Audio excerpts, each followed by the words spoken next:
Hello students, हम बात करेंगे क्लास 12 फिजिक्स के चैप्टर नंबर 6 इलेक्ट्रोमैग्नेटिक इंडक्शन। इसका टॉपिक है एनर्जी कंसिडरेशन, ठीक है, या फिर हम बोल सकते हैं energy consideration in motional EMF. तो इसमें हमने क्या करा, पहले तो मैग्नेटिक फील्ड अप्लाई कर दिया, ठीक है। ये जो मैग्नेटिक फील्ड है वो perpendicular to the plane of paper है, ठीक।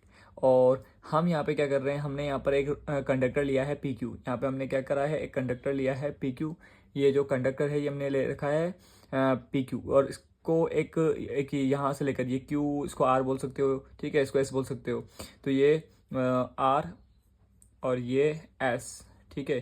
तो ये जो है Q R R S S P, ये वायर है पूरी, और ये पी क्यू कंडक्टर है। इसको हम इस पे क्या कर रहे हैं, भी वेलोसिटी से लेफ्ट साइड मूव करा रहे हैं। मतलब मैग्नेटिक फील्ड के परपेंडिकुलर, अगर मैग्नेटिक फील्ड इनवर्ट है तो मैग्नेटिक फील्ड के ऐसे परपेंडिकुलर इसको हम क्या कर रहे हैं, मूव करा रहे हैं लेफ्ट साइड, ठीक।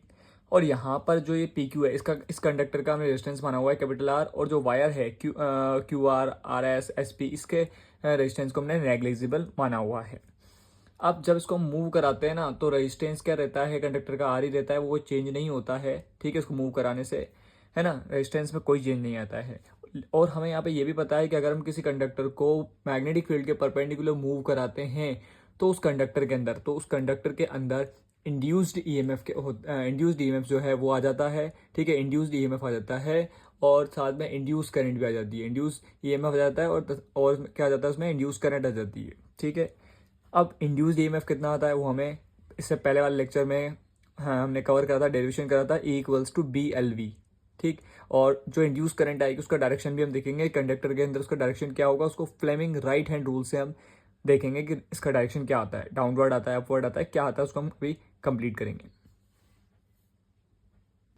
देखिए ये लिखा हुआ है, let capital R be the resistance of movable arm P Q of the irregular conductor. We assume that the remaining arms Q R, ये Q R R S and S P have negligible resistances compare to are.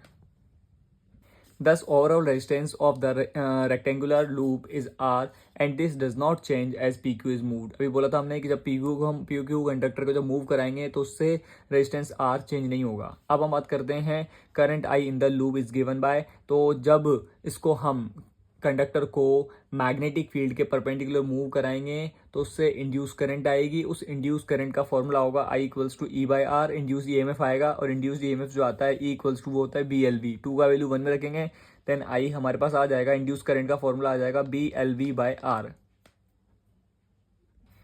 अब हमें ये पता होना चाहिए कि अगर हम किसी भी कंडक्टर को, जैसे हमारे पास कंडक्टर है, अब इस कंडक्टर को हमने रख दिया था इसको हम मूव करा रहे थे मैग्नेटिक फील्ड के परपेंडिकुलर। तो मैग्नेटिक फील्ड के परपेंडिकुलर जब मूव करा रहे थे तो इसमें इंड्यूस करंट आ गया। अब ये कंडक्टर कैसा हो गया, एक ऐसा कंडक्टर हो गया जिसमें करंट इंड्यूस हो गया। और अगर हम किसी भी करंट कैरिंग कंडक्टर को मैग्नेटिक फील्ड में रखते हैं, ठीक है, अगर वो मैग्नेटिक फील्ड में होता है तो उस पर एक मैग्नेटिक फोर्स लगता है, ठीक है, मैग्नेटिक फोर्स लगता है, और उस मैग्नेटिक फोर्स का फॉर्मूला होता है F B equals to I L B sine theta. Theta यहाँ पर 90 डिग्री होगा, थीटा यहाँ पर होता है एल और बी के बीच का एंगल। एल का डायरेक्शन कौन बताता है, आई का डायरेक्शन, और यहाँ पे बी जो है वो परपेंडिकुलर टू द इनवर्ड है, ठीक है। तो मैग्नेटिक फील्ड तो इनवर्ड हो गया। अब हमें आई का डायरेक्शन देखना है, तो हम आई का डायरेक्शन भी देख लेंगे, तो हमें पता चल जाएगा कि आई का डायरेक्शन जो आएगा वो, और बी का जो डायरेक्शन होगा या बोले एल का जो डायरेक्शन होगा, जो बी का जो डायरेक्शन होगा वो एक दूसरे के परपेंडिकुलर होगा, इसलिए हम थीटा या 90 डिग्री रख देंगे। तो इससे हमारे पास एफ बी क्या आ जाएगा, आई एल बी आ जाएगा। अब हमें पहले ये देखना है कि आई का जो डायरेक्शन है, इंड्यूस करंट का डायरेक्शन जो है वो कहाँ है, अपवर्ड है या डाउनवर्ड है कंडक्टर में, वो हम अभी फ्लेमिंग राइट हैंड रूल से कंप्लीट करते हैं। देखिए, तो कंडक्टर का डायरेक्शन देखने के लिए हम क्या करेंगे, हम ये बात करेंगे, जैसे ये जो मैग्नेटिक फील्ड है तो वो perpendicular to the plane of paper है, तो मैग्नेटिक फील्ड इनवर्ड। तो हम यहाँ पे राइट हैंड रूल काम में लेंगे, तो इसमें हम इनको थंब को, है ना, फर्स्ट फिंगर को और सेंट्रल फिंगर को क्या करेंगे, परपेंडिकुलर रखेंगे, और इसमें ये जो फर्स्ट फिंगर इसको हम रखेंगे मैग्नेटिक फील्ड के डायरेक्शन में। तो magnetic field perpendicular to the plane है, और थंब को रखेंगे हम जो कंडक्टर है उसके, वो जिस डायरेक्शन मूव कर रहा है उसके डायरेक्शन में। तो ये जो सेंट्रल फिंगर है ये इंडिकेट करेगी किसको, ये इंडिकेट करेगी करंट के डायरेक्शन को। तो करंट का डायरेक्शन किधर आ रहा है, आप देख लो, करंट का डायरेक्शन आ रहा है डाउनवर्ड। क्या आ रहा है, देखो पी क्यू दिख रहा है आपको, तो डाउनवर्ड आ रहा है, क्या आ रहा है, डाउनवर्ड आ रहा है। तो करंट फ्लो करेगा ऐसे,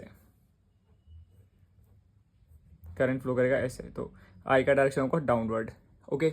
अब करंट का डायरेक्शन कहाँ हो गया, डाउनवर्ड हो गया। और मैग्नेटिक फील्ड का है, मैग्नेटिक फील्ड आपका ये ऐसे है, मैग्नेटिक फील्ड क्या है, ऐसे है। तो 90 है, तो एक दूसरे के देख लो आप, ठीक है, ऐसे देख लो आप 90 डिग्री पे, इसलिए थीटा ने 90 डिग्री लिया था। तो एफ बी आ गया। अब ये जो एफ बी आया है आई एल बी, ठीक है, एफ बी इक्वल्स टू क्या आ गया, आई एल बी आ गया। अब हम क्या करेंगे, इक्वेशन नंबर जो 3 है उस 3 की वैल्यू 4 में रखेंगे, तो आई का वैल्यू आ जाए, आई का वैल्यू हमारे पास है ना, तो एफ बी आ जाएगा हमारे पास B L B by R multiply by L B, तो एफ बी आ जाएगा magnetic force B square L square V upon R. अब ये जो मैग्नेटिक फोर्स है ना, ये जो मैग्नेटिक फोर्स है ये इस बिल्कुल हमें यहाँ पे इसके बराबर। तो अब इस मैग्नेटिक फोर्स का डायरेक्शन देखने के लिए हम फ्लेमिंग लेफ्ट हैंड रूल काम में लेंगे। तो फ्लेमिंग लेफ्ट हैंड रूल में हमें क्या करना है कि ये जो तीनों एक तो थंब, एक फर्स्ट फिंगर और एक सेंट्रल फिंगर, इन तीनों को परपेंडिकुलर रखना है।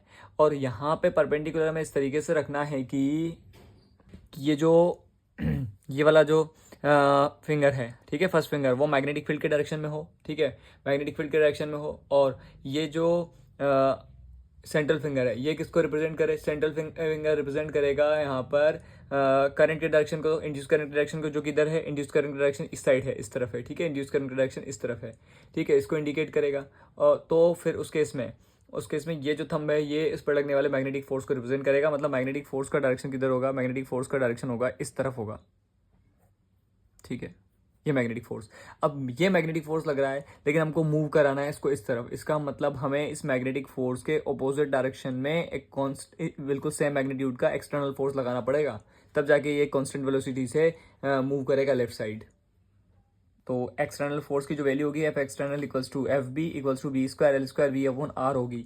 तो जो एक्सटर्नल पावर होगी, उस मैकेनिकल पावर होगी, वो हमें देखनी है अब। तो पावर जो है mechanical power F external multiply by V, क्योंकि पावर का फॉर्मूला होता है फोर्स इंटू वेलोसिटी। तो अब हम 6 की वैल्यू 7 में रखेंगे, तो पी मैकेनिकल आ जाएगा B square L square V upon R multiply by V. Then P mechanical आ जाएगा B square L square V square upon R. Electrical power हमारे पास आ जाएगा P electrical equals to I square into R. Electrical power का formula होता है P equals to I square into R, I square into R. I की value जो है इक्वेशन नंबर 3 से हम पुट कर देंगे, ठीक है, तो 3 से पुट करेंगे तो हमारे पास आ जाएगा B L V upon R का होल स्क्वायर आई स्क्वायर, है ना। तो आई की वैल्यू रख दी हमने B L V upon R का, इसका होल स्क्वायर हो रहा है मल्टीप्लाई बाय आर, तो B square L square V square upon R square, एक आर से आर कैंसिल, पी आ जाएगा B square L square V square upon R. तो फ्रॉम इक्वेशन नंबर 8 और 10 को अगर हम देखते हैं तो पी मैकेनिकल किसके इक्वल है, पी इलेक्ट्रिकल के। इसका मतलब जो मैकेनिकल पावर है वो किस में कन्वर्ट हो रही है, कंप्लीटली इलेक्ट्रिकल पावर में। तो यहाँ एनर्जी कंसंट्रेशन हो रहा है मोशनल ईएमएफ में। तो ये टॉपिक हमारा यहाँ कंप्लीट हो जाता है। Okay, thank you.